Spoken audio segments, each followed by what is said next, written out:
ಒಂಚೂರು ಮಿಸ್ ಆಯ್ತು, ನಾ ಭಯ ಬಿದ್ಬಿಟ್ಟಿದ್ದೆ. Very good very good.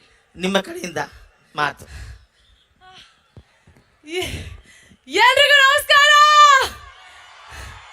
ಹೇಗಿದ್ದೀರಾ?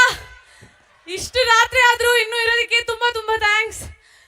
ಎಲ್ಲರಿಗೂ ಪರ್ಫಾರ್ಮೆನ್ಸ್ ಇಷ್ಟ ಆಯ್ತು ಅನ್ಕೋತೀನಿ. ಅಪ್ಪು ಸರ್ ಜೊತೆ ಡಾನ್ಸ್ ಮಾಡಬೇಕು ಒಂದ್ಸತಿ ಅಂತ ತುಂಬಾ ಆಸೆ ಇತ್ತು, ಬಟ್ ಆಗ್ಲಿಲ್ಲ. ಅವ್ರ ನೆನಪಲ್ಲಿ ಇದೊಂದು ಚಿಕ್ಕ ಪರ್ಫಾರ್ಮೆನ್ಸ್ ಅವ್ರಿಗೋಸ್ಕರ. ಹೋಪ್ಫುಲಿ ನಿಮ್ಗೆಲ್ಲರಿಗೂ ಇಷ್ಟ ಆಯಿತು. ತುಂಬ ತುಂಬ ಥ್ಯಾಂಕ್ಸ್. ಇಷ್ಟು ಪ್ರೀತಿ ಕೊಟ್ಟಿದ್ದಕ್ಕೆ ತುಂಬ ತುಂಬ ಥ್ಯಾಂಕ್ಸ್. ಥ್ಯಾಂಕ್ ಯು ಸಂಯುಕ್ತ ಅವರೇ. ಫಿದಾ ಆಗ್ಬಿಟ್ರು ಎಲ್ರು ಮತ್ತೆ ಮತ್ತೆ ಮತ್ತೆ. Thank you so much. Kirik Party ಹುಡುಗಿ ಹೆಂಗಿಲ್ಲಪ್ಪ ನಮ್ಮ ಪರ್ಫಾರ್ಮೆನ್ಸು. ಚಿಂದಿ ಚಿತ್ರಾನ್ನ crazy. Thank you so much for coming. It is a pleasure to have you here. Thank you. So ಬಿಡಬೇಡ ಅಂತ ಮುಂದಿನ ಪರ್ಫಾರ್ಮೆನ್ಸ್ಗಾಗಿ ಬರ್ತಿದ್ದಾರೆ ಅದ್ಭುತವಾದ